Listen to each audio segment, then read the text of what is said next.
technology. How does it actually work? Sensors. Here we are at quantum sensing and timing. And you're going to, I would hope, ask, how did we get here? Air Force Research Laboratory, levitated optomechanics. High-tech harmonic oscillators.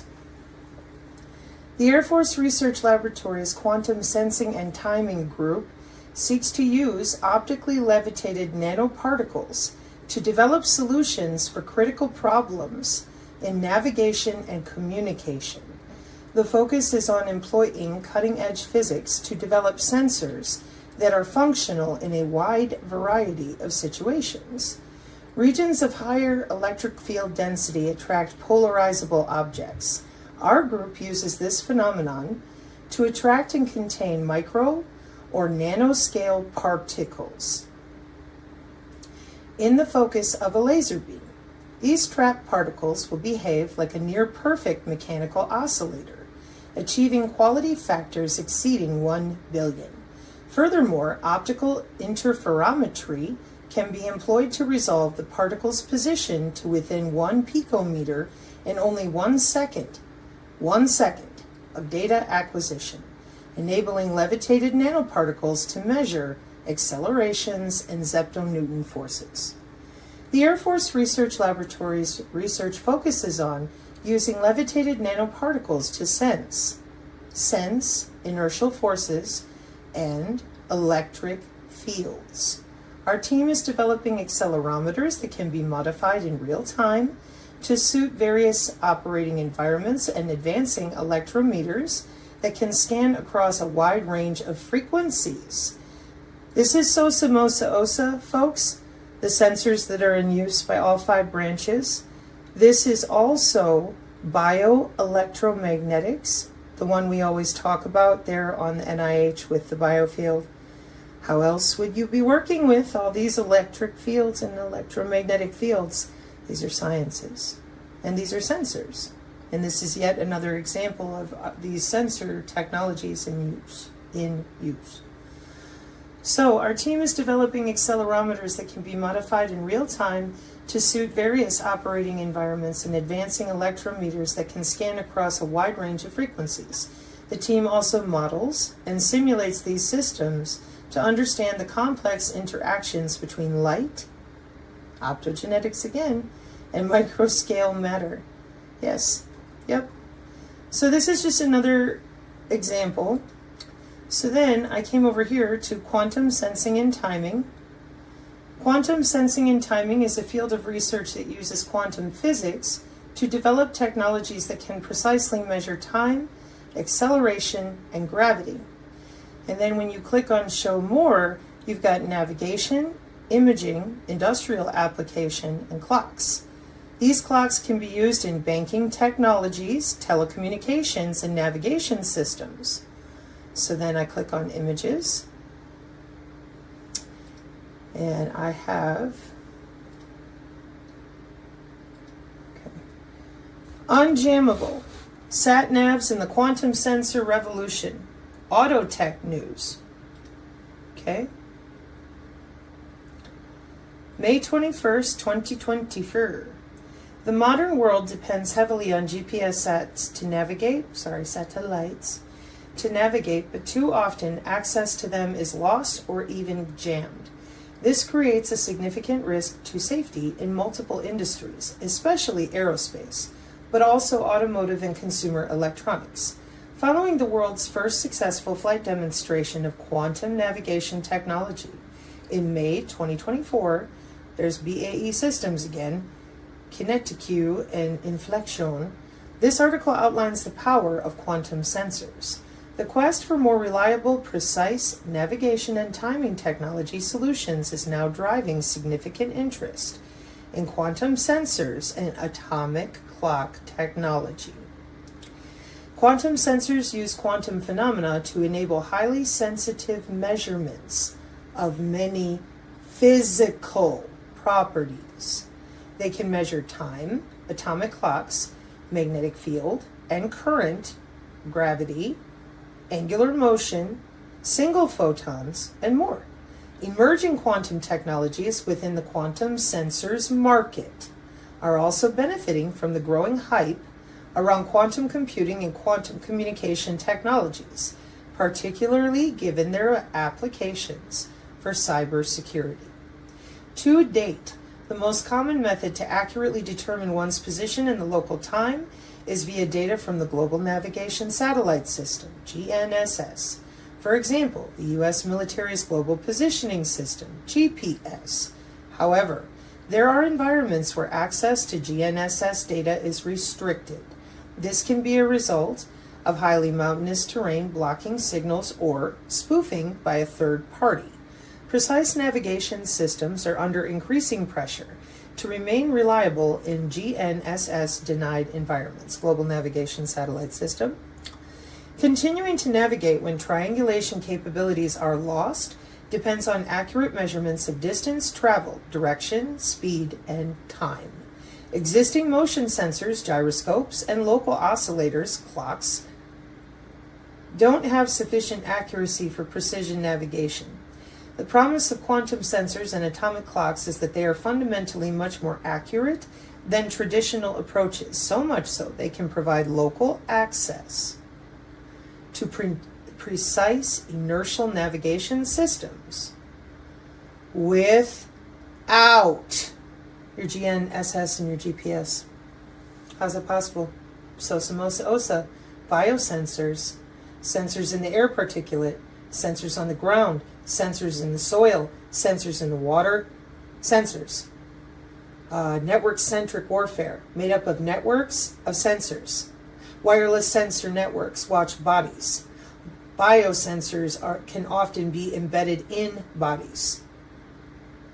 And yet we're all sitting here going, no, I'm pretty sure it's Santa and the stork.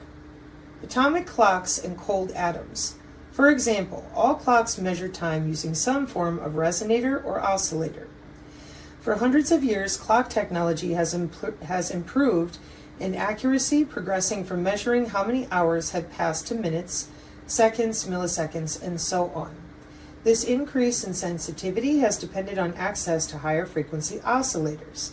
We have progressed from using cycles of sunrises through pendulums and quartz, and now to atomic transitions.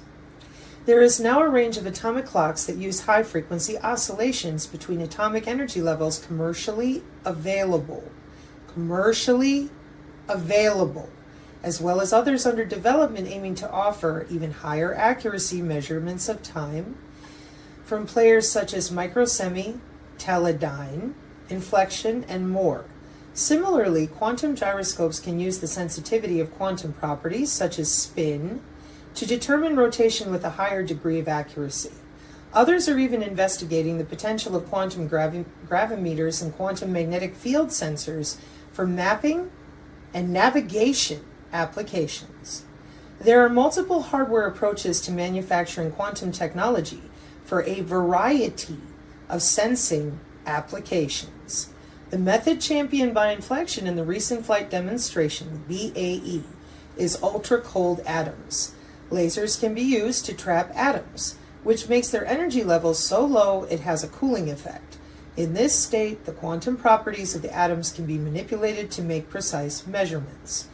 With specialized magneto-optical traps, ultra-high vacuum cells, ion pumps, rubidium atom sources, and optics, light. Inflection have been able to decouple. I told you they decoupled your own biofield, your electrical field, like human body communication, HPC.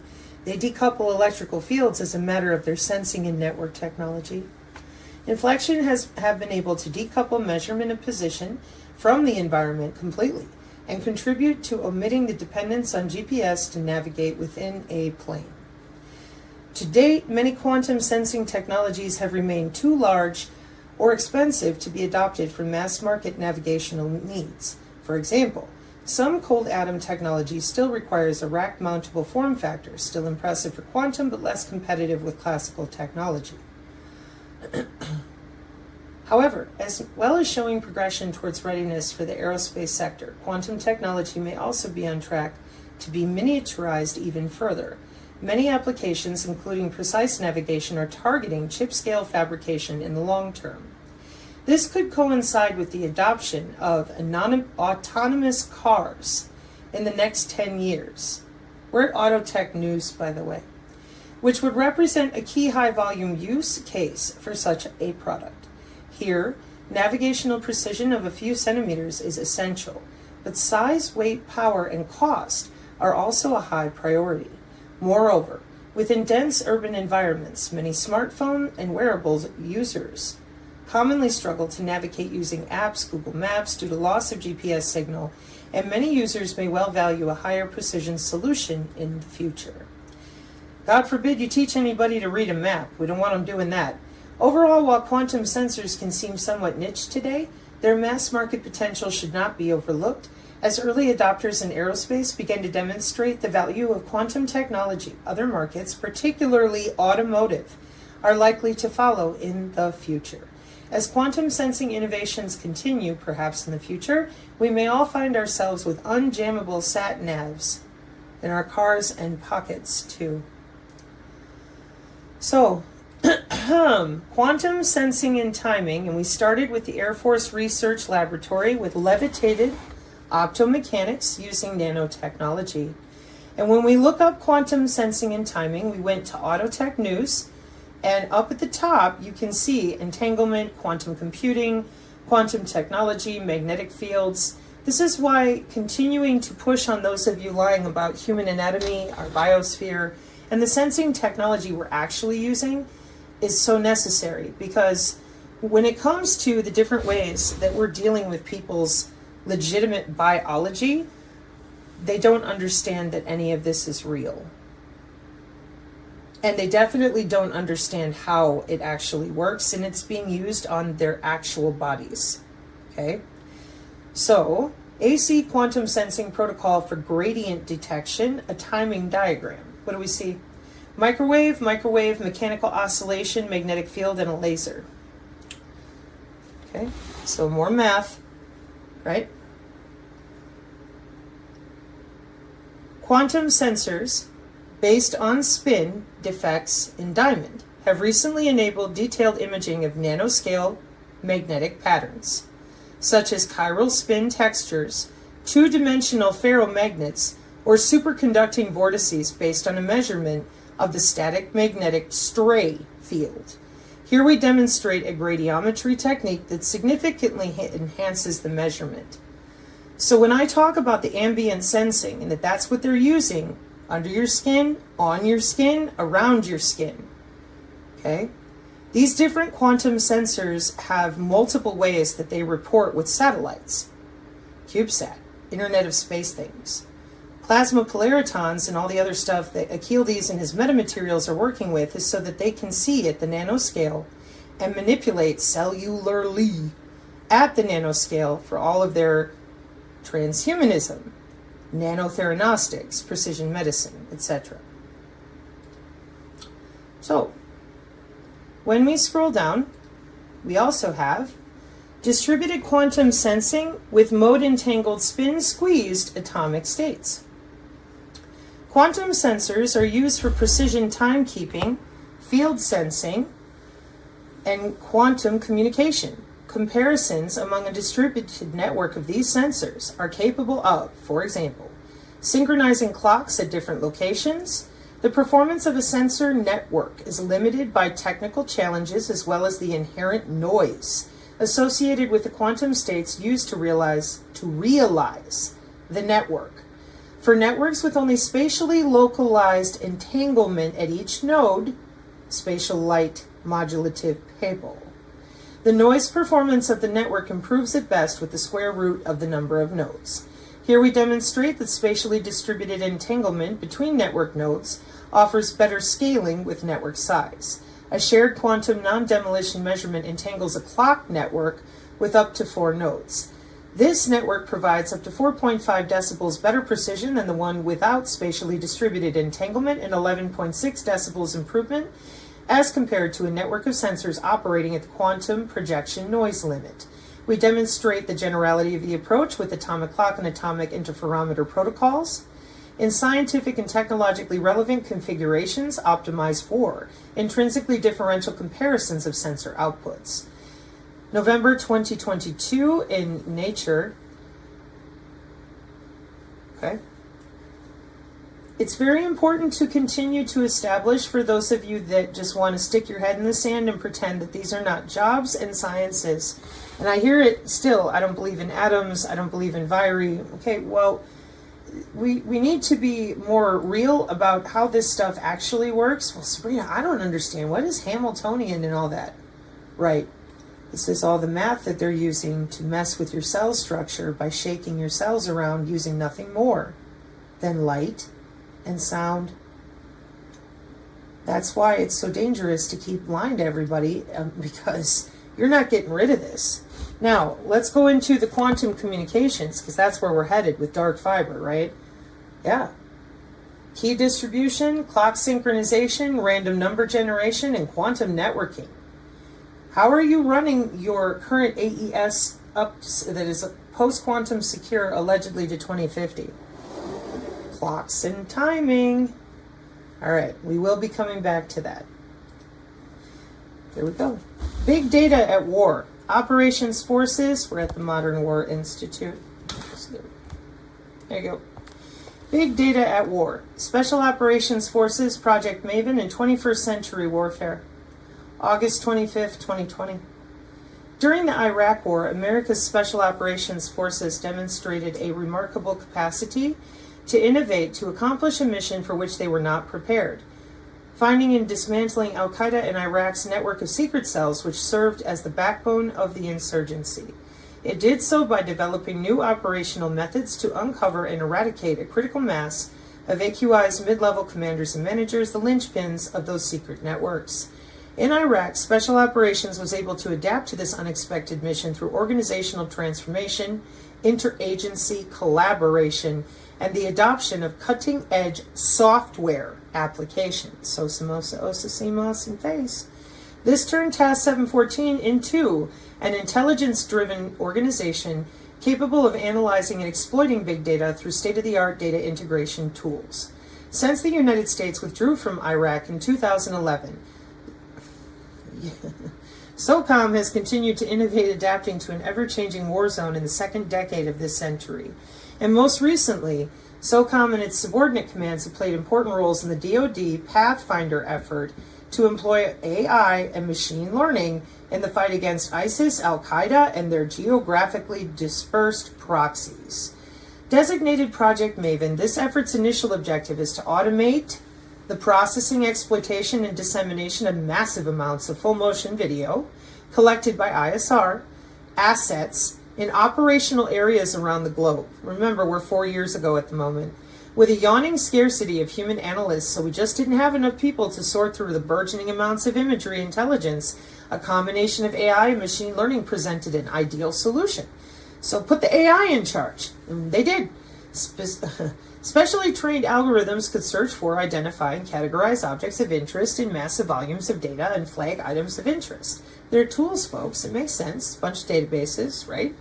From its initial efforts in Iraq to exploit big data to operationalizing AI machine learning with Project Maven and beyond, Special Operations Forces have been key stakeholders in the Department of Defense struggle to transition from a hardware-centric organization to one that must be software-empowered and data-driven, software-defined networking, network function virtualization, digital network architecture. Only by doing so will the Pentagon be able to harness AI to equip future commanders to understand, coordinate, and orchestrate operations to deter or defeat 21st century adversaries. The essay that follows highlights early Special Operations transformation in Iraq, its continuing adaptation after 2011 to the fight against al-Qaeda, ISIS, etc., exploiting big data through a redesigned targeting cycle. What targeting? What are you talking about? We don't know what drone warfare is. We don't use drones. We're still using sticks and rocks and guns. What's AI? I don't know what you mean.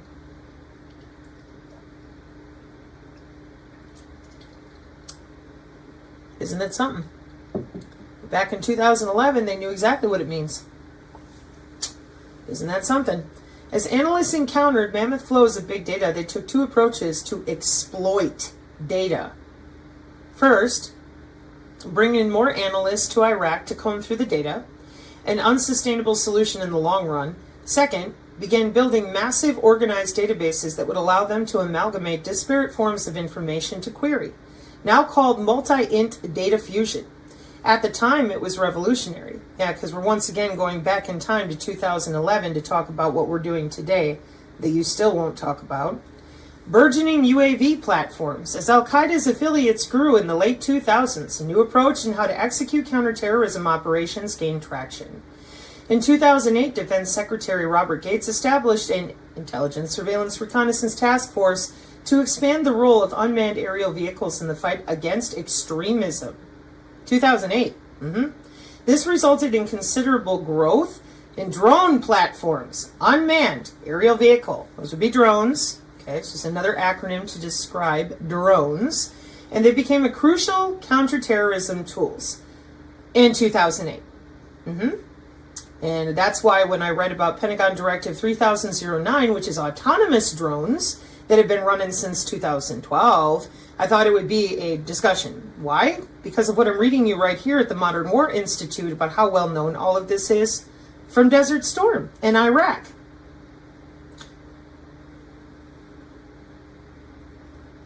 This is one of those moments where I ask again, where are the adults in my country? Oh, it's voice to skull. Well, those aren't the weapons you used to save your life or carry out your missions in the 90s. Lying to people like this is pretty dangerous, don't you think? Don't you think? Nope. Okay. They have the potential to collect massive amounts of actionable intelligence over a wide span of territory. In 2008, intelligence collected by unmanned aerial vehicles could be employed to find anybody, anywhere, Al-Qaeda affiliates hidden in that territory that they mapped out into a kill box, because that's how it works.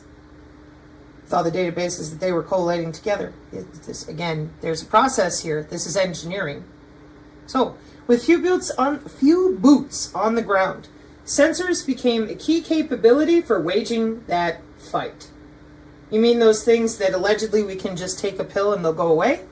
You mean those things that are made out of our own cell structure and of everything we do, including gesturing with our arms? Wow. Back in 2008, huh? Amazing.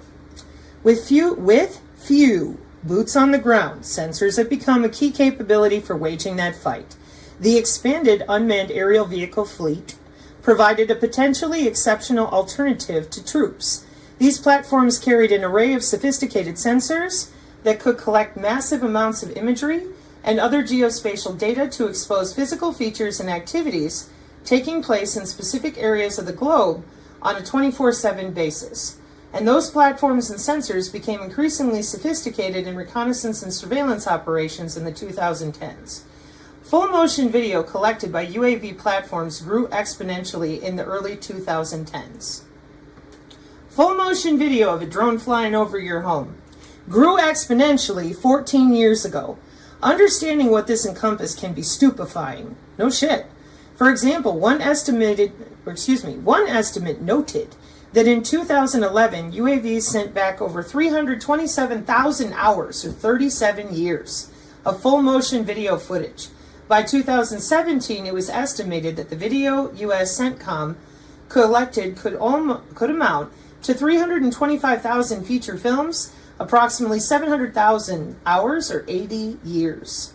To analyze the full motion video from all these data feeds required considerable exploitation capabilities to extract meaning from pictures. This is about your fMRI and how your wireless watches you walk around too. So you got your sensors, you have the same unhappiness was expressed at CENTCOM in Tampa, Florida. Too much real-time intelligence was not being exploited because there was no capacity to process, exploit, and disseminate the tactical and medium altitude full motion video collected by drones. It was at that point the Warfighter Support Division of the Undersecretary of Defense for Intelligence was tasked to find an automated solution for the full motion video PED conundrum. USDI, Undersecretary of Defense for Intelligence, Automation Working Group. Oh, middle school again. Yeah, some things don't change, they just gain market share. Eric Schmidt, former Google CEO, commenting in 2020 on his collaboration with DoD, observed that the way to understand the military is that soldiers spend a great deal of time looking at screens. He argued that this was not the best use of a soldier's time, and advances in computer vision were beginning to show the potential to relieve soldiers from these mundane tasks. This same appraisal underpinned recommendations made by a team working inside the Warfighter Support Division of the Undersecretary of Defense for Intelligence 3 years earlier. In October 2016, on the heels of complaints coming out of the war zone and from CENTCOM headquarters about the failure to exploit full motion video. 2016. 8 years ago. I don't know what a sensor is. Yeah, we know. Have a seat in the back, please. So, 8 years ago, on the heels of complaints coming out of the war zone and from CENTCOM because they couldn't exploit the full motion video from the drones, an automation working group was established on the Undersecretary of Defense for Intelligence. I know. It's amazing to me that it's the Undersecretary of Defense for Intelligence because we've been told it's Reptar, the Illuminati, or demons. An automation working group established. Thus the Autonomous 3009. Its mission was to scrutinize all possible options for automating PED practices and recommending the one best able to exploit geospatial intelligence. 3009 started in 2012, by the way. It was updated in 2017 and fully deployed in 2023. What they found was a tech world experiencing a revolution in artificial intelligence and machine learning. Yeah, with those metamaterials and all the sensors everywhere and network-centric warfare, of course. So we've got a revolution in AI and machine learning with computer vision, image recognition, and scene understanding all in the forefront. The Automation Working Group concluded the solution to the Department of Defense's problem was to be found in Silicon Valley and not in the existing network of defense laboratories and the defense industries that had long supported DoD. The working group visited the world's best AI companies and discovered a revolution taking place in the application of computer vision technologies to autonomous driving, just like vehicle to everything recently with the DOT. The group saw an opportunity to apply commercial technology trained on DoD data to help solve DoD's PED problem.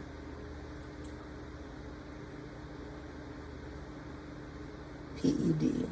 Processing, Exploitation, and Dissemination. PED. The acronyms never end. Remember, high accuracy detection exploitation system? Yeah. So, following 2 months considering all possible solutions, the working group reported its findings. Its bottom line was unequivocal. AI and machine learning solutions could revolutionize PED methods, so the vast amounts of full motion video collected by drones could be exploited to support warfighters. Human activity recognition radar. When briefed on the Automation Working Group's recommendation and shown a demo of how computer vision could be used to put dots on vehicles and store them for later use, Deputy Secretary Work requested that they prepare a formal proposal. He wanted it titled Modernizing PED for 21st Century Warfare, Go Big with Automation. It was ready by mid-February 2017. From the perspective of the working group, Go Big with Automation was judged so overpowering that all other options were rejected as non-starters. Wow. Project Maven, SOCOM, and the transition to an AI-enabled mission command. Go Big with Automation became the mission statement Deputy Secretary Work assigned to the Algorithmic Warfare Cross-Functional Team. Coming with DARPA. But all this quantum crypto and NIST, these things are controlled for national and international security. The element established to execute Project Maven on May 20th, 2017. The immediate objective was to automate processing, exploitation, and dissemination, PED, of tactical and mid-altitude full-motion video in support of operations to defeat ISIS. Through computer vision algorithms, there it is, object detection, classification, and alerts, real-time actionable intelligence could be delivered to warfighters. The Algorithmic Warfare Cross-Functional Team gained a mantra, AI for intelligence. It would be achieved by bringing industry best software in AI and computer vision to full motion video, fielding it to warfighters, gathering feedback, and rapidly using that feedback to upgrade the tool's performance. The algorithmic warfare team planned to bring that AI software to those parts of the military engaged in combat operations. Okay, now I want to stop here for a minute because sometimes we get lost in the weeds. Okay. The whole premise of our channel are these bioelectromagnetic, and bioelectromagnetics is how we're reading electrical and magnetic fields of the body. Okay, watch. You guys have been taken through this so many times, right? Okay, so bioelectromagnetics is the study of how electromagnetic fields interact with biological tissues and cells, right? Okay, so then we go to the biofield on the NIH because it's human anatomy. This is how they are pulling all these measurements, sensor measurements, biomarkers, human anatomy, bioelectromagnetics. But it gets better. Why? Because supervised machine learning, what does it say? Algorithms, yeah, for bioelectromagnetics. That would be your human biofield. And what do we hear every single time? Every time. Because nobody wants to admit what's been done here for real. They need everybody to be superstitious, religious, or literally flat out fucking alien crazy. Instead of, this is for nanomedicine, wireless medicine, and ISR. Bioelectromagnetics is a scientific study. No Illuminati, no robe, no energy work, no new age, no, just straight up you with your electrical and magnetic fields. How? Because you lied about human anatomy. So they have a whole huge system of this biomedical technology and databases since 1995. Magnetic human body communication. And all magnetic human body communication refers to a technology where data is transmitted wirelessly through the body utilizing just magnetic fields. Got optics, got all these different things. Clearly in photography. Nope. Magnetic human body communication with biomedical engineers. Here's Purdue University. I'm going quickly, folks. If you want to find more details, please see other videos on the Rumble. This is a brief review so that the synergists understand how to tie this together for people. So we're busy taking magnetic measurements, electrical measurements, sensor measurements, electro-quasi-static human body communication, covert measurements, intra-body, and the signal flow between bodies. And you're out there still today telling people that none of this is happening. It's been happening since the 90s. These are jobs. And none of us are allowed to talk about our own body. Well, apparently, ages 5+ get to learn about it. Just, you remember that? No, you're all thinking it. That red nose came from when we were younger. Yeah, don't get electrocuted. Holy snikey. Anyways, so this is where your aura went. Why? Because it's anatomy called the human biofield. Everybody knows what an EEG is. Everybody knows that the heart is electrical, but you wander out there and scream and yell and jump around and freak out instead of telling people we measure this. The human aura is anatomy that has now been tethered to databases that reach out for your body the same way the cell phone towers reach out for your phone. That's why it only affects you and not the people around you. We are at the Modern War Institute reading about Project Maven because Project Maven 3009 and autonomous warfare with sensors is something that everyone else just kind of left out, and that was weird. There are more folks talking about it now. Unfortunately, we are still not being honest about how we physically target the human body because it's always some mystical, magical military might instead of, excuse me, I would like my anatomy back and I don't want you under my skin. I would like you to turn this off, turn it away from me. I want options. I want to talk about this. Nope. And here's where the problem is. This has been going on since 1995. People are augmented. And nobody said a word. So now we have mHealth and augmented humans. And we can't get a conversation on this because it's the Agenda 2030 stuff. And nobody will admit to, nobody wants to talk about, but it's what's driving their industry for 20 years. The interface of all these sensors is the same thing I show you when I come in here every single time. This is a warfare doctrine, network-centric warfare in the United States. Like I said, I'm going as fast as I can.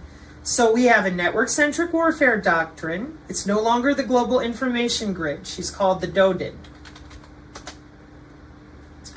The federated technological environment of over all of our classified stuff with the DoD. The globally interconnected end-to-end user set of electronic information capabilities. The DODIN. Oh, okay. Sorry, that's not very pretty. But that is what it is. So it went from the sentient world simulation to the global information grid.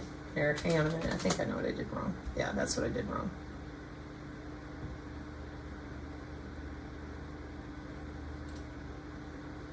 There we go.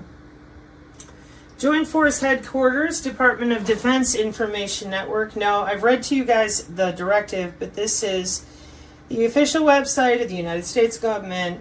What is the DODIN? A digital revolution in cyberspace has swept the globe over the last 3 decades, leading to the interconnectivity of disparate nations, organizations, groups, and people across a worldwide network of information and things. This revolution has had a massive impact on everything the Department of Defense has in its vast arsenal, with cyberspace an integral part of all facets of American life. The increase in interconnectivity requires the Department of Defense to take an active role in securing its networks. All U.S. military organizations rely on a complex networked infrastructure known as the Department of Defense Information Network, DODIN, DODIN, to carry out their missions. No Santa Claus, no stork, no Illuminati, nope. Sensors, sensor technology, quantum too. Wow.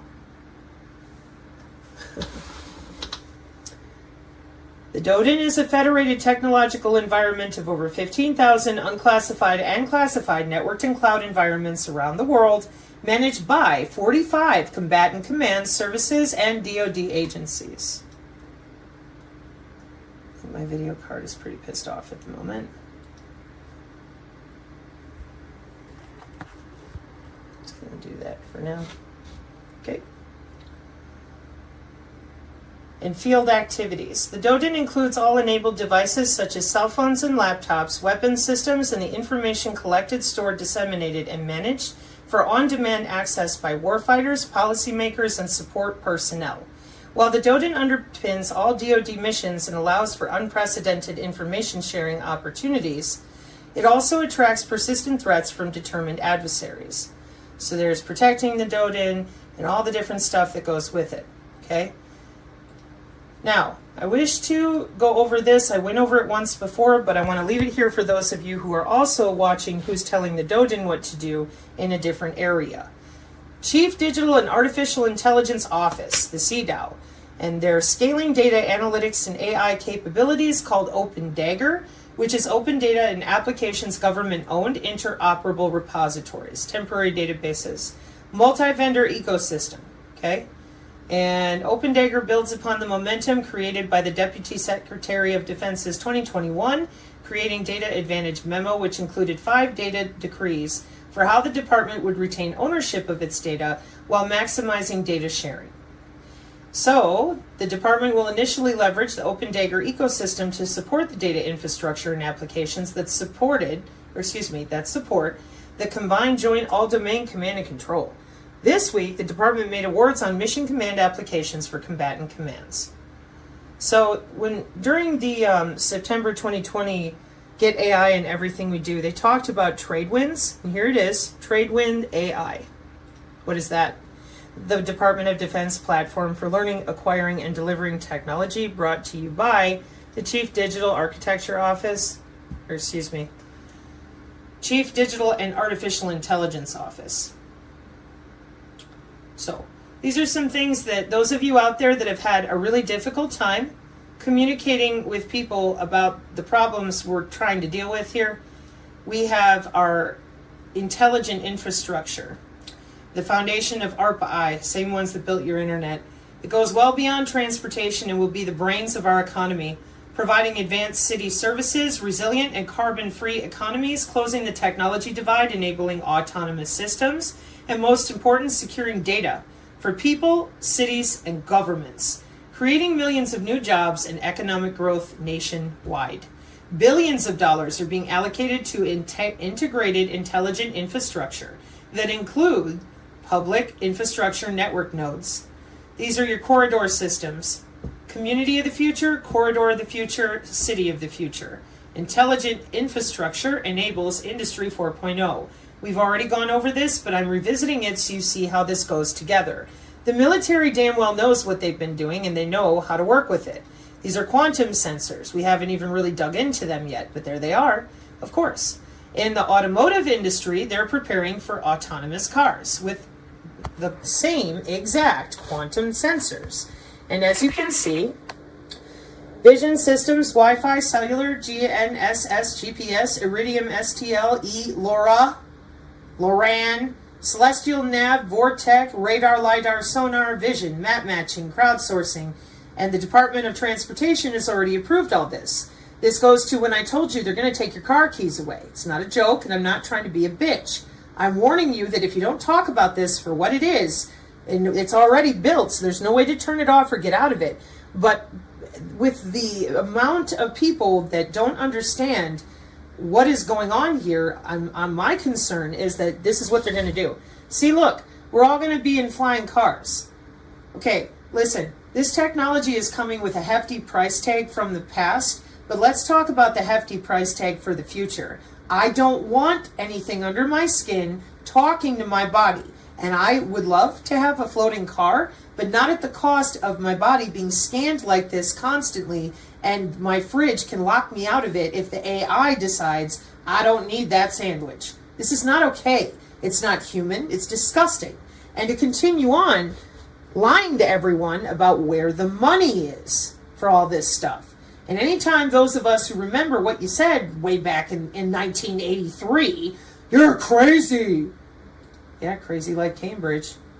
So, this is still the same problem. Unmanned airspace, airport, drone protection. Everybody's allowed to talk about it except the adults in the United States. They're expected to continue to believe religious platitudes, ignore their own biology, and lie about AI connecting to their own body. Even though we've been doing it in medicine, we're doing it for the reasons not only of security, but nanotheranostics, precision healthcare. And we've been doing it since the 90s, but nobody's allowed to know about it or talk about it. Well, it's the warfare doctrine. It's the Agenda 2030 goals to save the planet. So there's no getting out of it. There's no turning it off. Humans have already been augmented in multiple ways. And then we had to confront the next nightmare. 14 years of augmenting themselves already. Now we aren't, but they've been augmenting us because they loaded everybody up with a biocyber interface for remote patient monitoring, behavior modification, and continuous monitoring. Nobody got a choice. Nobody even knew it was happening. 5 years on, we're still arguing about what's going on here. Meanwhile, the people doing business with all the sensor technology, as you can see from the military to the cutting edge of AI in the DoD, here in the international stage with the WHO, etc., they know exactly what they're doing with the same terminology, big analytics and machine learning. So tell me, why is it that we can't escape our own biosphere? Because the sensors are pervasive, ambient, and ubiquitous everywhere. In the soil, the food, the pathogens, the drugs, the water, etc. So, why did they do all this way? They're human 2.0. They want to be gods among men. They're on their way. It's called synthetic biology for 30 years. And I'm going to now, hopefully keep your attention. They want enhanced intelligence, enhanced sensing, disease-free bodies, sports optimization, digital hardware enhancements, enhanced strength, increased attractiveness, optimized diet. That's what I meant about that sandwich coming out of my fridge or being locked out of it, away from it. Extreme aging, digital biometrics, and what's the last one? Ubiquitous and continual monitoring under the skin. 30 years so far. So recovering, repairing the existing impaired human physiological functions. So while testing this on everyone is an open-air laboratory only for them, with market share and SEG 12 with IEC, the International Electrotechnical Commission. They just went ahead and augmented the whole world. They are not concerned because they've already augmented the biosphere. As I said, water remediation, soil, pathogen, drugs, everything has sensors. And I just got done going over how the military is also using quantum sensors. It's molecular communication, levitated optomechanics. These are industries. So it's really important now that people understand we need to have a real conversation. We can't keep sitting here allowing the people who've been lying about this for 5 years to drive narratives. Why? Well, you're not decentralized, and that's what we're going to be going into. I wanted to go over all these papers first, leave them here to start this out. We have dark fiber, we have optical networks, and we got a lot to talk about with the molecular communication that is all around us, because it's the new way to hack into the body, and people are having trouble. Cyber physical systems with the National Institute of Standards and Technology is who's running your AES type of encryptions on the back end, along with, well, not running them, but double checking them, etc., along with the machine learning in order to control logistics. You don't just let a bunch of little nerds go out there and write a bunch of new math. You test it first for 30 years before the commercial world even sees it, and all the back doors are already built in places you're never going to know where to look, or else we couldn't keep it secure in the first place. But all of this is built for this. None of this is built for saving the planet or any of that. We control the weather. I went over that, see other videos, geoengineering. This is all built for augmenting humans. And they've got 14 years of it under their belt. And we can't even get people to admit that you can't cleanse biosensors with fucking your taking pills, magic products. And the reason is because there's so many kinds of them. And it's a warfare doctrine. All right. So for those of you that didn't understand or don't about the Dodin and the corridor system, I will put all these in here. The first Israeli nanosatellite designed to communicate from space with an optical ground station. January 2023, Tel Aviv University. A new technological achievement for Tel Aviv University. In less than 2 years, Tau launched 3 nanosatellites into space, and TauSat-3 was launched yesterday on SpaceX's launch vehicle Falcon 9 from Cape Canaveral Space Force Station in Florida. According to the researchers, TauSat-3, developed at Tau's Center for Nanosatellites in New Space, represents a scientific breakthrough paving the way toward demonstration of optical and quantum communication from space. From space. Nanosatellite. CubeSat.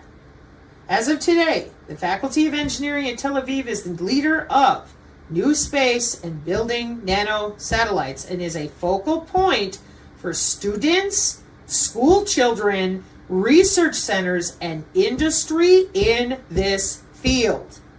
The only reason I read you that is because I don't want to hear any more lying out there about what we're using to defend our country. It is not okay. Plasmonics and all this nano communication is the Department of Energy, the Air Force Research Laboratory. Here we have Air University Air Command and Staff College at Maxwell Air Force Base, abstract. Laboratory research, there you go. Laboratory research that melds physics with materials science has ventured into the design of matter with unique electromagnetic characteristics and response functions. This new class of ordered composites, known as metamaterials, exhibits exceptional unnatural properties derived from their structure rather than from their composition. These materials promise to provide significant advances in stealth and survivability technology, both of which are highly applicable for future Air Force capabilities against a counter-low observable directed energy equipped integrated air defense system. This paper addresses the question, will metamaterials facilitate an operationally feasible and significant optical stealth capability for the U.S. Air Force? To answer this question, the author's research is directed at the advances in development patterns of optical band metamaterials, light. Specifically, it addresses the leading indicators of frequency bandwidth and energy loss. Following that, a backcasting future technique helps uncover the obstacles of metamaterials' durability, suitability, and manufacturability. This paper concludes with a 20-year timeline for optical band metamaterial capabilities and applications. This paper highlights the need for continued Department of Defense funding and pursuit of metamaterial cloaking technology. The near-term objective of such a program should be the development of infrared laser protection and the reduction of the optical signature of currently fielded systems as their follow-ons. Air University in July 2010. This is what I mean. I warned you all. This is material physics, and we just continue to jam our head in the sand. Cloaking mechanism with anti-phase plasmonic satellites. In this work, we theoretically demonstrate the possibility of cloaking a given object by surrounding it with a finite collection of suitability dimension discrete anti-phase plasmonic scatterers. It is shown that the total scattering from the object may approximately be canceled by the currents induced on a finite number of plasmonic satellite scatterers, effectively making the whole system invisible to an external observer, scattering the light. Unlike other approaches, the proposed solution allows one to cloak a given object in a non-invasive manner, since the anti-phase satellites, being finite in number, do not need to fully cover and be in direct contact with the cloaked object. 2008.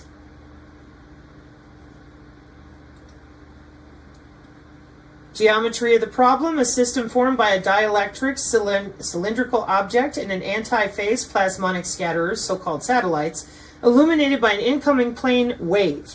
The position and the material parameters of the sats are optimized using, for example, the genetic algorithm to reduce the total scattering cross-section from the whole system, inducing an effective cloaking mechanism. Yeah. The local field depends on the incident field as well as on the electrical dipole moments induced in all the other particles of the system. And on we go. Did you tell them about phase array, radiation patterns, and decibels? No. Do you ever tell anybody anything? No. Total scattering line width for a 2D system followed by an elliptical object and 8 anti-phase satellites. We're just bending light and sound. And then you will yell at me, we don't bend light. Yeah, we do. Oh, where'd my little article go? Excuse me. We have visited this article in the past. When it comes to quantum sensing, this is yet another example of how they're using the terahertz. IEEE Spectrum magazine. Curving terahertz signals around obstacles. Curving light, bending light. For 6G, the first curved terahertz data link, visible light communication, could boost faster data networks beyond the 5G. Friendly reminder, do not watch douche canoes on the YouTube tell you there is no 5G. Doesn't matter what country you're in, it's not appropriate. This is part of the Agenda 2030 goals. You can source documentation here on the channel, and then you can go to your local communities to source it to how much of it is deployed in your area. So in order to engender dialogue, we need to avoid places on the YouTube that continue to purvey fear. Talking about the 5G as if it's not here is another way of keeping people, it's another way of preventing education. That way people will be bullied into superstition, fear, panic buying, whatever. So, by making light beams curve in mid-air around obstacles, researchers hope to help make blazingly fast 6G data networks a reality, a new study finds. The next generation of wireless communications, 6G, will likely rely on terahertz waves to help reach unprecedented speeds. Terahertz rays, also called submillimeter radiation or far infrared light, lie between optical waves and microwaves on the electromagnetic spectrum. Ranging in frequency from 0.1 to 10 terahertz, terahertz rays could be key to future high-speed wireless networks, which will transmit data at terabits, trillions of bits per second. This is how the smart bullets from DARPA follow the target, even if there's a wall in the way.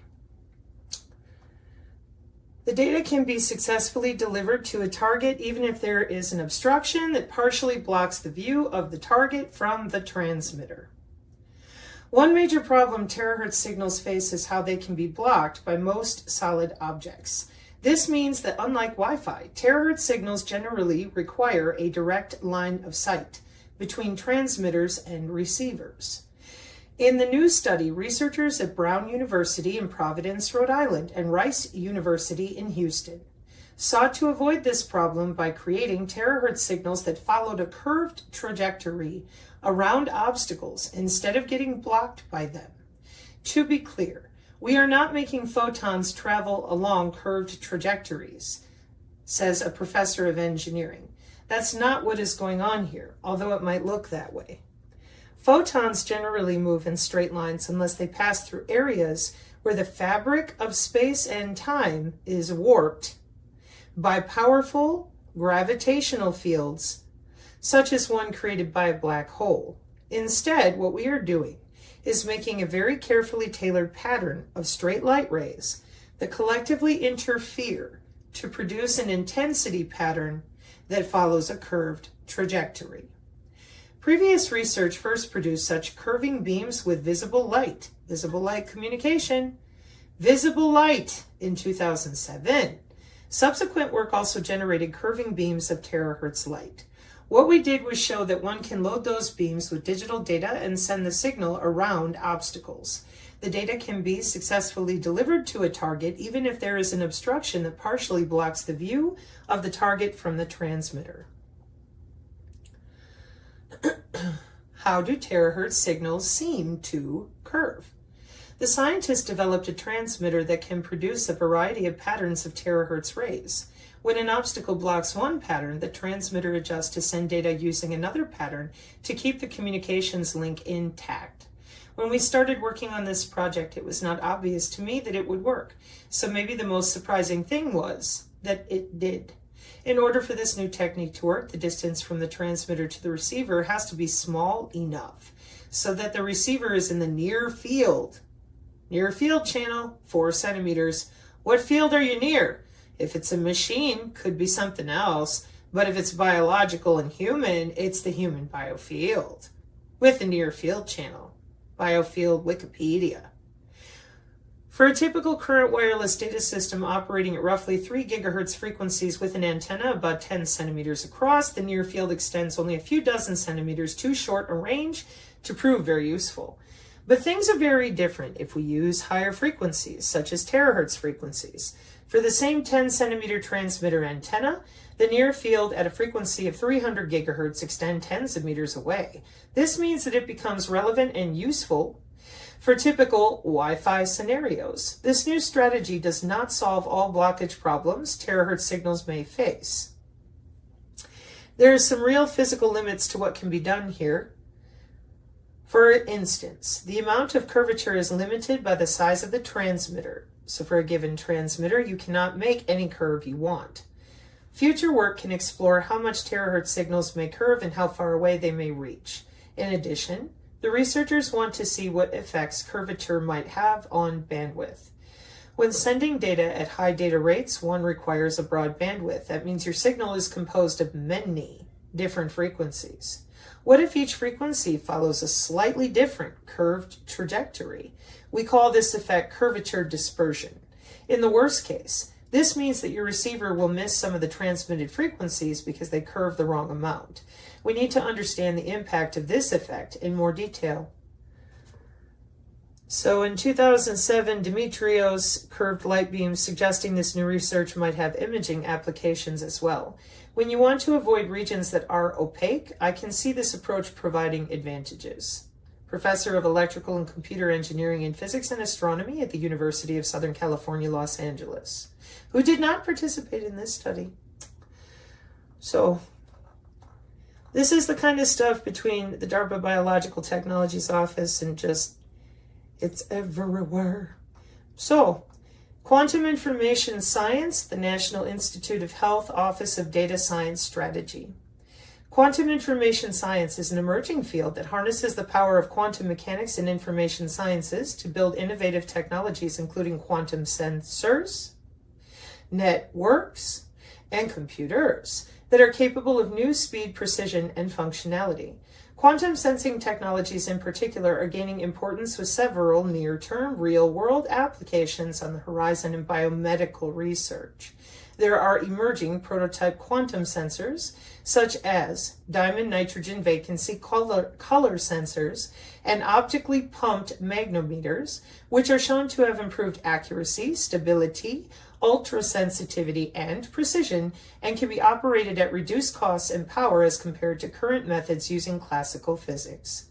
Entangled photonics-based chip-scale sensors are emerging as promising technologies, though are just beginning to be developed.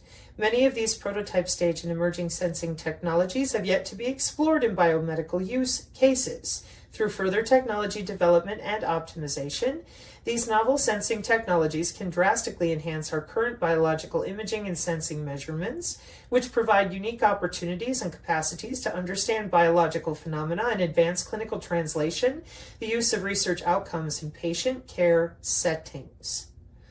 Quantum computing is another component of quantum information science. Did I get that right? Yes. Unlike quantum sensing technologies, quantum computing is a relatively new technology that is in its infancy. Quantum computers have the potential to perform calculations in fundamentally different ways from classical computers and have the potential to solve problems out of reach even of today's largest supercomputers.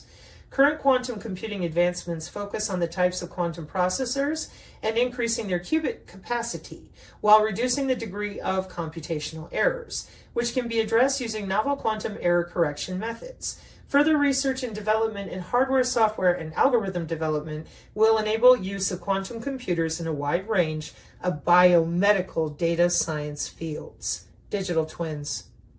Just getting started. Through ODSS, NIH consults and collaborates with other United States government agencies to explore opportunities in quantum information science applicable to biomedical domains and the potential for quantum computing for biomedical and data science applications. The National Institute of Health has established an NIH-wide Quantum Information Science Working Group to coordinate the interests and activities in this area within NIH and with other United States government agencies. On January 5th, 2023, NIH hosted the NIH Virtual Workshop, Near-Term Applications of Quantum Sensing Technologies in Biomedical Sciences. This workshop highlighted several use cases and real-world application. You gotta be in the real world. Only believe in what you can see. With my special microscope that's only for me. With white papers that only I'm allowed to read. That's amazing. I thought this was the National Institute of Health. Near-term applications of quantum sensing technologies. And what kind of sciences? Biomedical sciences. Okay, we're back to neuromodulation in bodies. This workshop highlighted several use cases and real-world application of quantum sensing technologies in biomedical research and clinical fields. These include diamond color center sensors, optically pumped magnetometers, quantum photonics and non-classical interferometry, and what? B as in boy, I as in igloo, oh, sensors. We try not to scare the Yetis around here. If you say that word, they run.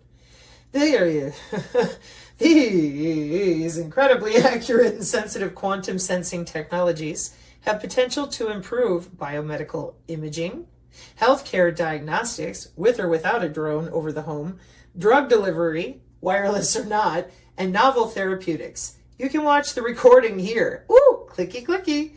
NIH collaborated with the Department of Energy's Advanced Scientific Computing Research Program to explore opportunities at the intersection of quantum computing, biomedical research, and data science. This collaboration resulted in the production of a joint report released publicly on December 20th, 2023 that identified opportunities and challenges in the near, medium, and long term at the intersection of quantum computing, data science, and biomedical research, and detailed how these technical and scientific domains could progress through interagency collaboration and multidisciplinary partnerships. The National Quantum Initiative, a coordinated multi-agency approach to quantum information sciences, was established in 2018 to accelerate quantum research and development for the economic and national security of the United States. This is the part where I ask it again. How is it that nobody knows about this? Or wait, hang on. I got this. Hey, did you know there's nano.gov? Interesting. Go to nano.gov. Hey, we've been doing it for 20 years. We started paying everybody to do it in 2000. Can we, it is 2024. So that says 2018. If we can this time pay attention to what they're doing now, it's only been 6 years instead of 24. Just saying. I mean, I know you still don't want to admit to nano.gov, but I'm not waiting this time. I'm not. Okay. So the initiative coordinates national efforts in quantum information science, research, and development. Yeah, that R&D stuff that they do for 20 years before we see it. Rewind. Just 20 seconds. And related activities across the United States federal government. National Institute of Health is engaged to ensure our researchers benefit from these new technologies. Oh, we know. Narrow band me this. That means getting involved early. So NIH applications can help to shape the development of new tools and how does it work? Bioelectromagnetic algorithms on the human body part known as the human biofield. Oh, so that's why we're here at the National Institute of Health with algorithms, sensors, with biomedical people using those quantum sensors. Okay, next. Where is it at? So we have ransomware, not just a brain-computer interface, but with the Morgellons and anything and everything else that this nano talks to, which is every type of molecule that exists. So that's another reason or motivation why education is primary right now. But I thought the world worked this way. I know. Then we find out new things and we are forced to do this thing called learning. Yeah. And here on the channel, we're doing the best that we can because, boy, is this pervasive and invasive. But every 5 minutes, they will tell you we are decentralized and it's non-invasive. Well, who the hell is that? Connecting to me. That's invasive, is what I'm saying. So, molecular communication ransomware attacks. Or just turn off your liver. You want it turned back on? Pay up. And this is, whoops, apologies for the camera. Android ransomware detection using supervised machine learning. Anything you put on the internet, including human bodies, is hackable. So that's why you have to have such a high clearance to get into the bands in the first place. Network security challenges and countermeasures for software-defined smart grids. Private consumers are down here under the data infrastructure plane. So there was actually a question on the channel, or not on the channel, excuse me, that came in from Non-Vaxxer's channel about molecular communication ransomware counterattacks because people have been augmenting themselves for 14 years. So do you think they're hacking one another? Oh, yeah, right from the get-go. But see, they didn't tell their friends, neighbors, or family that they put data in their body. So then their friends, neighbors, and family, those bodies might get hacked. You think they're ever going to tell you a fucking thing? No. And what's going to happen to you? Well, who cares? Yeah, that's the problem we have because we can't even get this on the table. So then people, have heart attacks and strokes and all these horrible autoimmune disorders that just don't know. Oh, I'm just so dumb. Meanwhile, this stuff is running rampant and it's only increasing because they're augmenting themselves using even more technology like Hive AI, Synchron AI, so that they can continue to do exactly what we're looking at with cyber biosecurity. And if you happen to be in the way, well, they get to play with your body too. Why is that? W-band relay, just getting started. Excuse me. Now, there's a lot of work that has gone into the W-band routing protocols to avoid a lot of that because they've had 30 years to play with it. So, you know, they do all right. But with the Chinese malware stuff, and I mean, it's just an absolute mess. And that's why I work so hard with others on the X to produce as many articles as we can forward that have easy to read diagrams so that people really start to click that you got to talk about this for what it is.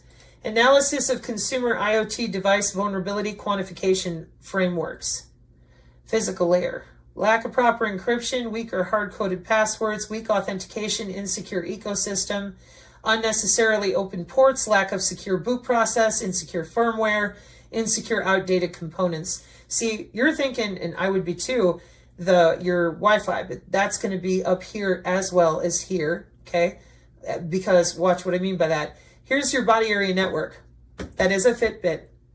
And that is your interbody to intra-body communication.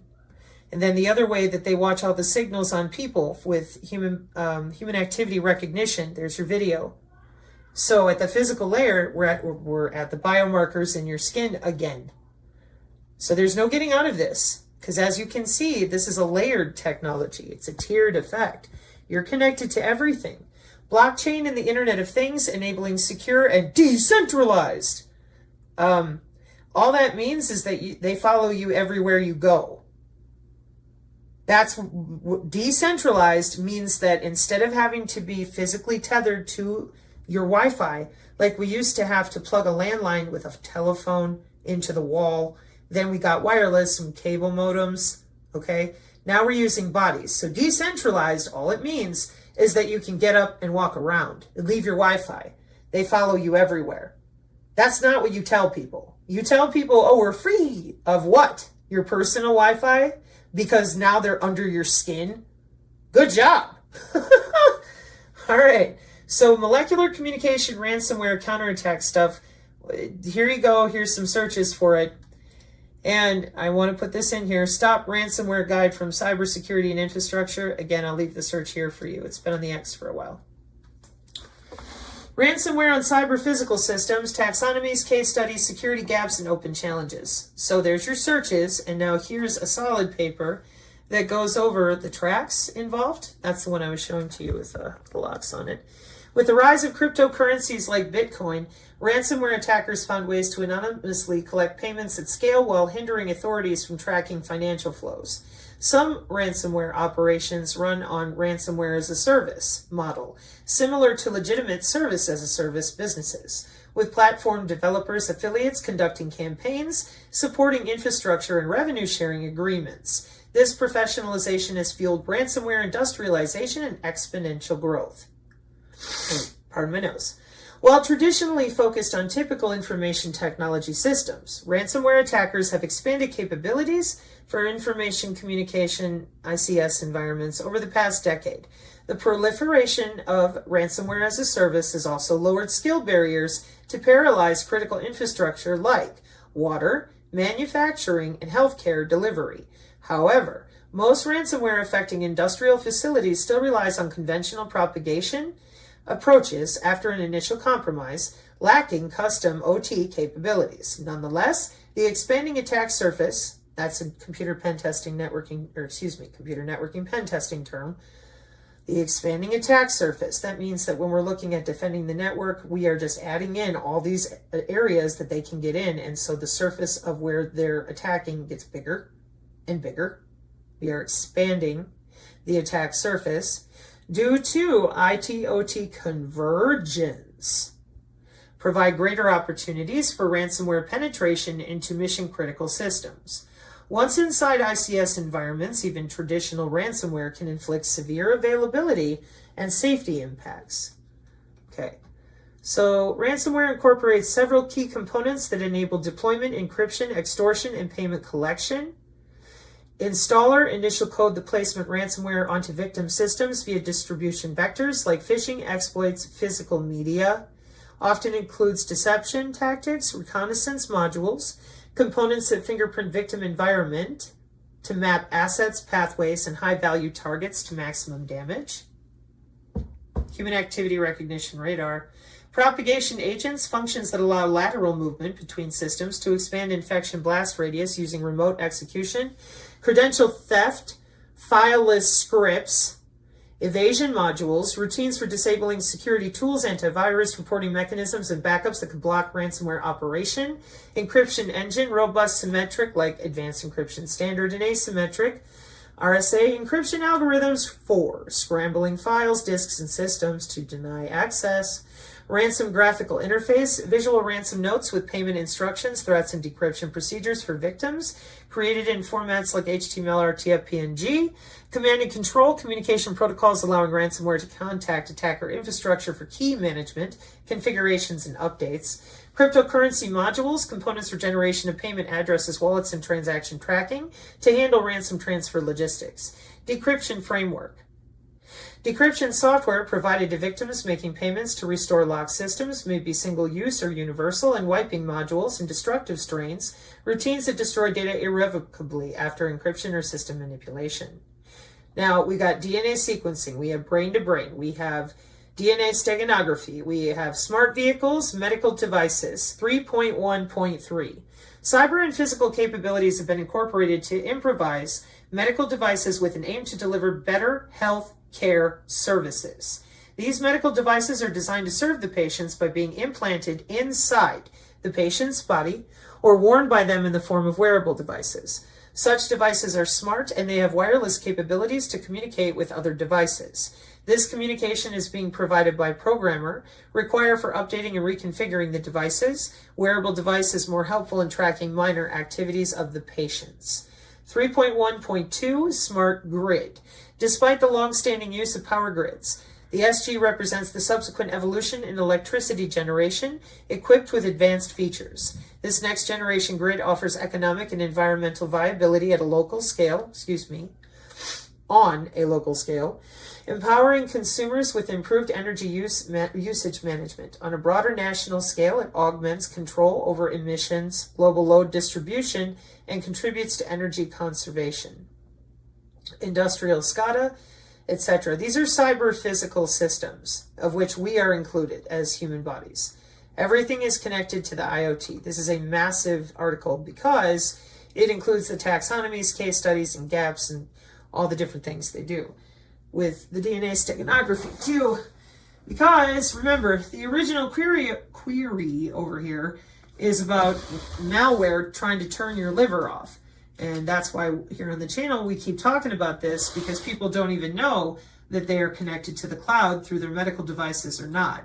And we're using quantum sensing and timing in very intense ways with these different healing wands and terahertz systems. But anything that you do, even with frequencies, gets reset by the Internet of Medical Things, because if it did not, then we couldn't guarantee your safety with all these different wearables.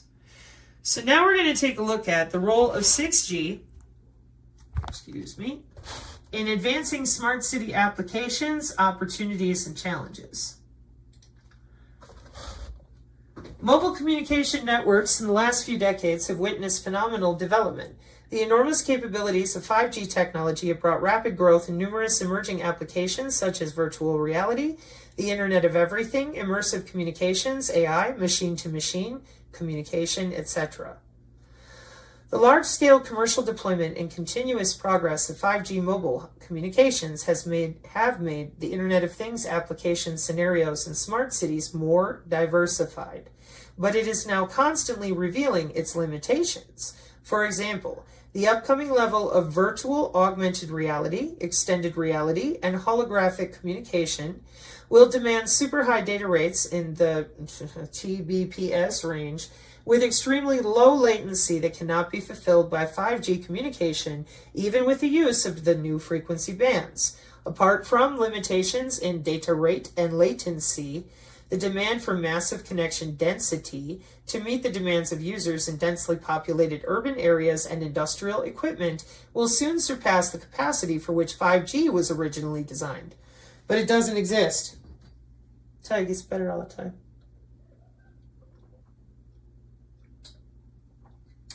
It gets better all the time. To be able to read more and more of these pieces of documentation for Agenda 2030 and the biodigital convergence in which the 5G is insufficient already. For those of you that keep hoping and praying that somehow all of these industries are just magical, mystical, and that, you know, they really don't exist. Well, I should have started reading above, excuse me. Amen. For those of you doing that. The recent trend in massive urbanization has resulted in several infrastructural issues such as traffic congestion, clean water availability, waste management, power supply, healthcare, sanitation, etc. The percentage of the population living in urban areas was just 17.95% in 1978, but had risen to 54.7% by 2016 and is expected to reach around 70% by 2030. This phenomenal rise in urbanization can create severe challenges in areas related to sustainability, Agenda 2030 sustainability goals, biodigital convergence, resilience and decarbonization. These issues pose an urgent need for the efficient use of limited resources, a challenge that can be addressed through the implementation of advanced digital technologies and the intelligent use of data collected from that cognitive city, ICT-based infrastructure deployed in cities. Digital technologies have the transformative power to deliver progressive, sustainable, and positive impacts on urban life. The focus of both practitioners and academicians is to understand and develop cities that are both sustainable and smart, aligning with the United Nations Sustainability Development Goals and 2030 Agenda. See, I just skipped it because I say it all the time. So it would be more suitable to refer to smart cities as smart, sustainable cities. So 15-minute cities, smart, sustainable cities, cognitive cities. Let's just have 20 different pieces of terminology. That way you can run out there and tell people for 100 years of douche canoes on YouTube, it ain't here, we don't have it, we don't know what you're talking about, just shut up and vote. Did you do your X or your O? Okay, now go bury your head in something else, the sand, the football, the TV, for about 4 more years, fill out your X and your O. Okay, hey, why is everything going to shit? Well, it's none of your business. See how this works? Protect your brain. Don't watch anybody who tells you there's no 5G, blah, blah, blah. It's a waste of you. You're smarter than that. All right. So it would be more suitable to refer to them, their smart cities, as smart, sustainable cities. Since the last decade, several countries have been focusing on developing smart cities. The worldwide anticipated market size of smart cities in 2023 was estimated at USD 1.48 trillion and is expected to rise about USD 12.02 trillion by 2033. Okay, back to where we were. So, the large-scale commercial deployment and continuous progress of 5G mobile communications have made Internet of Things application scenarios in smart cities more diversified, but is now constantly revealing its limitations. For example, the upcoming level of virtual augmented reality, extended reality, and holographic communication will demand super high data rates in the TBps range, and with extremely low latency that cannot be fulfilled by 5G communication, even with the use of the new frequency bands. Apart from limitations in data rate and latency, the demand for massive connection density to meet the demands of users in densely populated urban areas and industrial equipment will soon surpass the capacity for which 5G was originally designed. Among the devices that will contribute to the phenomenal growth in numbers will be the Internet of Everything, devices that will be deployed in smart city environments, as shown in Figure 1, for services like traffic management, telemedicine, remote patient monitoring. I didn't write it. They did. The Internet of Medical Things. I did not write that. They did. The Internet of Vehicles. Environment monitoring. Drone communications. I did not write that. They did. Industrial automation, and the industrial Internet of Things, logistics, and transportation. So let's take a look at Figure 1, Smart City Overview. Okay, this is something that Ryan Velli has talked extensively about, the Internet of Energy Harvesting, the Internet of Drones, the Satellite Internet of Things, the different front haul, back haul, that NLOS, by the wall there, that's non-line of sight. That's why I read out bending the light. which is not quite how it works. They're bouncing it around, but anyways. Industry automation, Internet of Robotic Things, autonomous driving. That's why they just 2 months ago passed with the Department of Transportation the V2X, Vehicle to Everything, due to our sensor networks. Smart home management, Internet of Drones, courier delivery, smart bins, smart waste management, home care, telehealth, disease investigation, Internet of Medical Things, industrial Internet of Things. And it's all connected. That's why they're able to pull energy from your body if it's necessary. They're able to sense your biomarkers with a drone for your health. It's all connected. And that's why the city keeps a memory of you as well.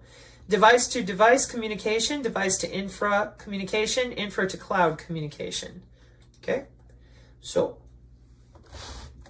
along with the surge in connection density in smart cities, there will be pressing requirements for more energy efficient networks. As I was saying, as compared to 5G, the next gen 6G networks are expected to be 100 times more energy efficient.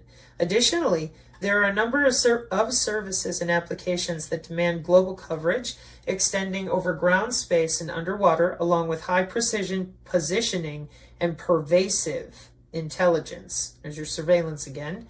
Pervasive, ubiquitous, and ambient, folks. Pervasive refers to that intra-quasi-static covert human body communication. The worldwide, that's just one thing it refers to, there's a bunch of them.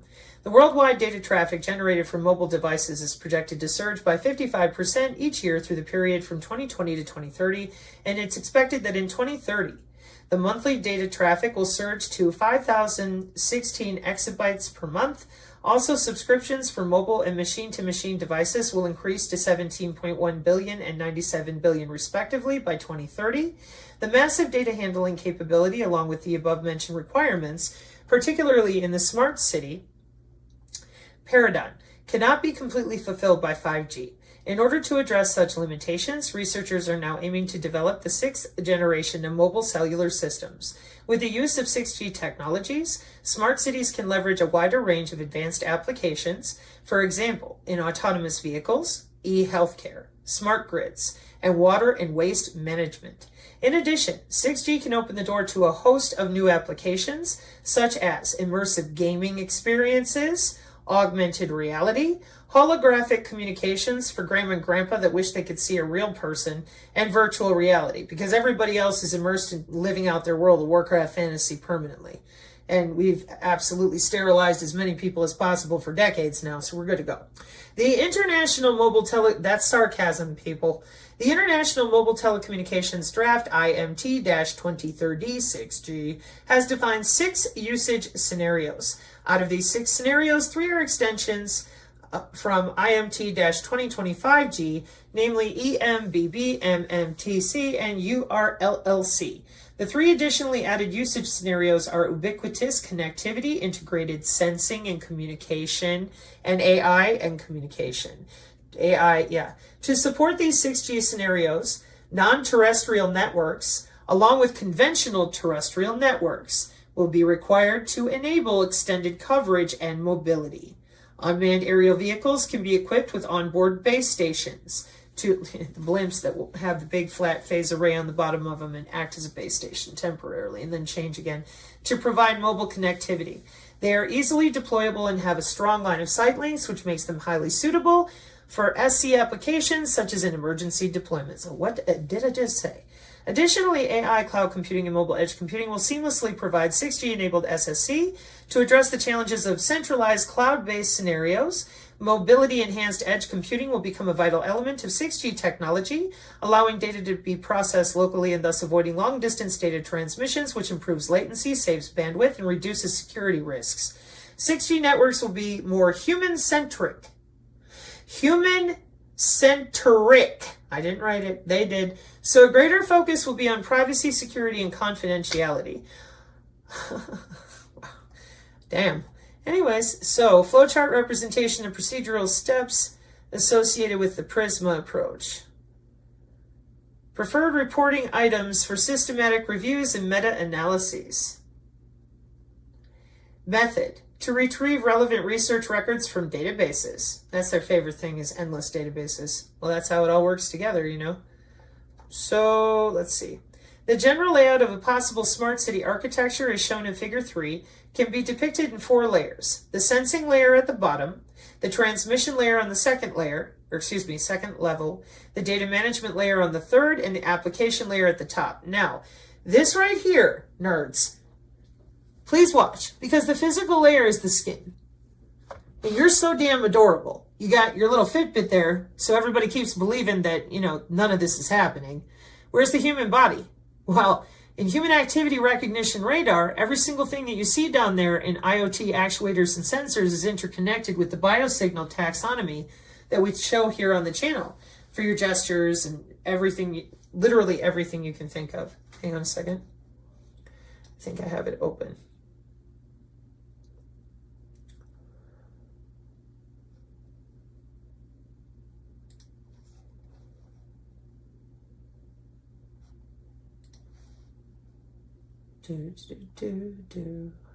Oh, I know I just set you aside. Wait till we get back to that. Excuse me. So all these different sensors and systems are connected, and the Internet of Everything talks to everything. The 7 OSI layers of the computer model for transmitting data, when we got to TCP/IP, they did compression. They do it for the blockchain, and this is another example of that. So instead of 7 layers, the people that don't need to have that many details, they can work with 4 instead of 7 layers. So they're trying to simplify. And what I'm trying to explain to people is down here at the sensing layer, we have your wearable, your video, your drone. Those are biosignals. That's why it shows a heart with electrical signals in it. And how quickly we forget, biosignals are signals that can be measured and recorded from living beings and can be either electrical or non-electrical. And the biosignal taxonomy from human activities with all your different accelerometer, gyroscope, video camera, near-infrared spectroscopy, mass spectrometer, chemical electrical sensors, surface electrodes, magnetometer, microphone, sonograph, thermometer, thermal camera, to be turned into, from a biological signal to a digital signal for the biological to digital convergence, kinematic, optical, chemical, electrical, acoustic, and thermal. And what does it represent? Gesture, facial expression, motion, eye gaze, respiration, brain activity, dermal activity, heart activity, muscle activity, speech, body, noise, nonverbal articulation, and body temperature. Fat and muscle have a different amount of shadowing. Muscle conducts energy better. Fat transduces it better. Yes, they do have your tissue separated that way. So in the same way we were in the paper, ransomware on cyber physical systems, which we're all a part of with NIST. And as we were going through the different updates for the 6G, we came in here to the role of 6G in their smart city application. So one more time, we have all these different devices, the video cameras, the drones, the biosignals, the Internet of industrial things, your house itself, the LoRa with the power grid. You have your vehicle to everything when you're in the car, and the traffic lights watch you too. So non-invasive.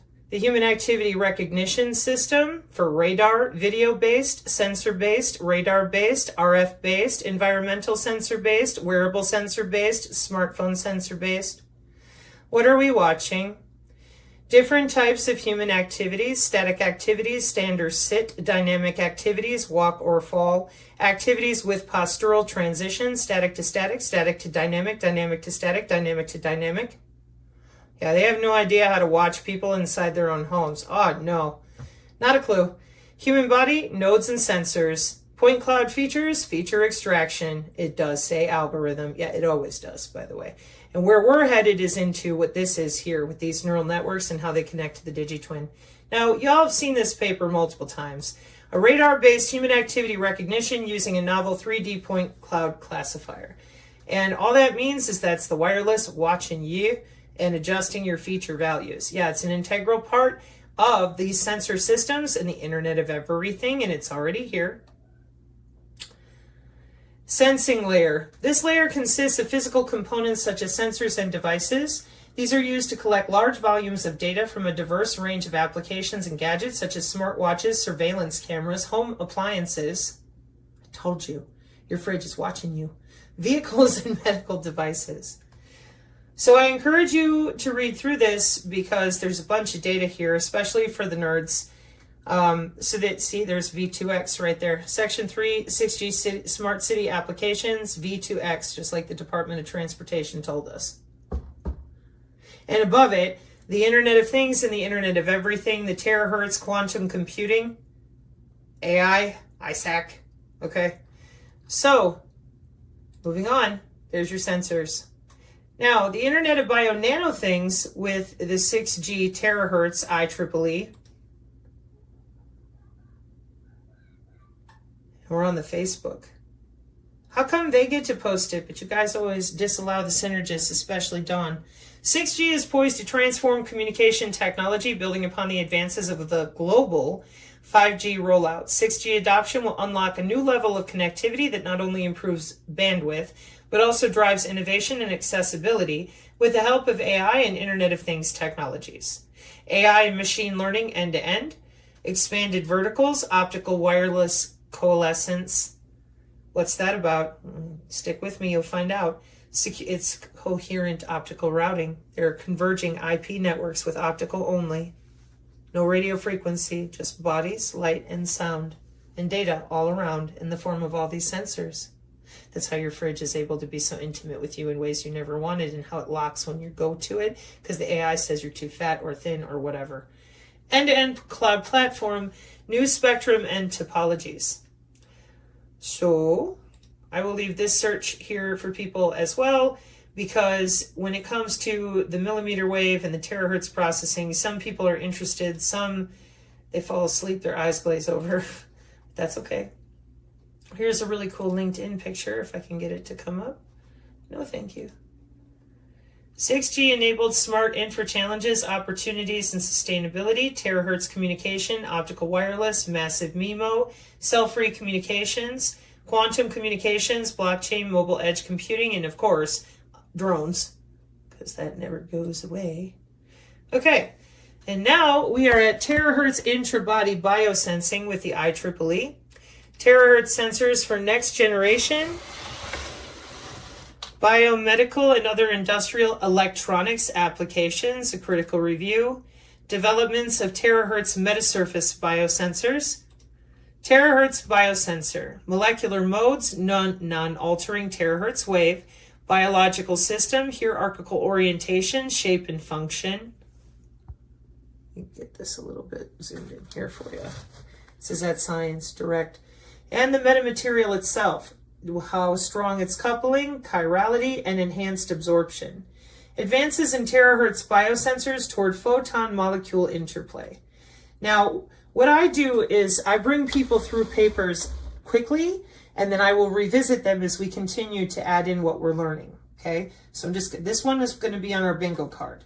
Advances in terahertz biosensors toward photon-molecule interplay. Track Trends in Analytical Chemistry, Volume 175, June 2024. Elsevier. The fundamentals of terahertz waves and the current technologies used in biomolecular sensing applications are overviewed.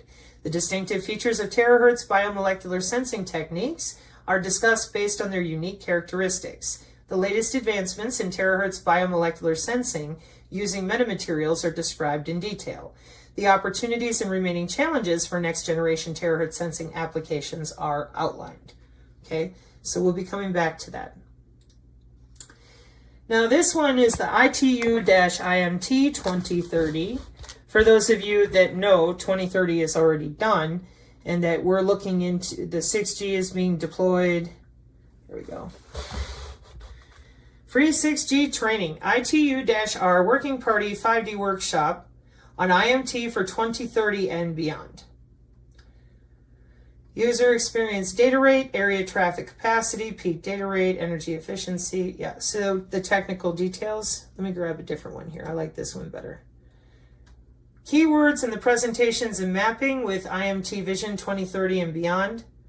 6G standard by the year 2030, interconnection of terrestrial and non-terrestrial technologies. And revolutionary use cases with new and enhanced requirements, sensing and communication and efficiency. Okay, hang on. 6G vision and candidate technologies. China's IMT 2030 6G promotion group releases 6G white paper. New network with native AI. These are the 10 candidate 6G technologies.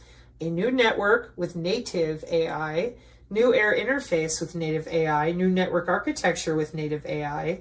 Enhanced wireless air interface technologies. Basic physical layer technologies. Ultramassive MIMO in-band full duplex. Wireless transmission technologies on new physical dimensions, reconfigurable intelligent surfaces, ambient backscatter and all your plasma polaritons with your CubeSat. Orbital angular momentum, intelligent holographic radio. Number 4, terahertz and visible light technologies, terahertz communications, visible light communications. Number 5, integrated communications and sensing, distributed autonomous network architecture. Deterministic network, computing aware network, integrated terrestrial and non-terrestrial network, native network security based on multilateral trust model. Immersive cloud XR, now we're to the use cases, 8 of them. Holographic communication, sensory interconnection, like I took you to, where they're reaching through your hands and your eyeballs. Intelligent interaction, communication for sensing, proliferation of intelligence, digital twins. Global seamless coverage. So I'll leave this search for those of you who are working on things as well, because these are your ITU standards. That's all it is. So the future of European telecommunications in-depth analysis.